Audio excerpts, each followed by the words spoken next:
Sveiki, aš esu matematikos mokslų daktaras Algirdas Javtokas. Šiandien yra 2001 metų lapkričio 17 diena, 3 valandos popiet. Man yra didelė garbė čia ir dabar dalinti savo mintimis apie matematiką kartu su jumis. Pradėsiu be įvado. Matematika sąvokos tikrovėje atkuria gamtos judėjimą. Mintis numeris 2. Matematikas esmių prieštarose sukuria sklaidą. Mintis numeris 3. Matematika nustato sąvoką jos pačios padariniuose.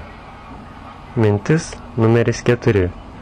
Matematikas esmės apibrėžtume išskiria vidinės savybės laisvę. Mintis numeris 5. Matematika suvokimo reikšmę apibrėžia pojūčio pažinime. Mintis numeris 6. Matematikas formalizmo ribose sunaikina objekto reikšmę.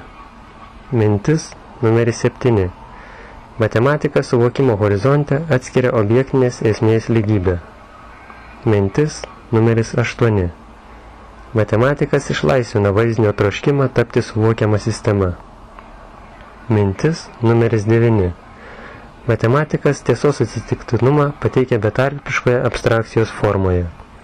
Mintis numeris 9.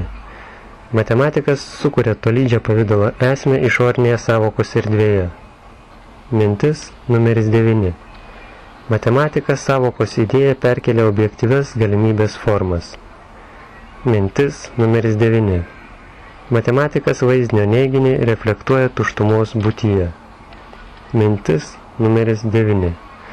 Matematika nustato priežasties idėją individualybės santykėje su objektu. Mintis numeris 9. Matematika išlaisvina minties būtinybę suvoktos tikrovės srityje. Mintis numeris 9. Matematika sunaikina prasmės egzistavimą loginėme turinyje. Dėkui už dėmesį. Aš esu daktaras Algirdas Javtokas. Iki susitikimo.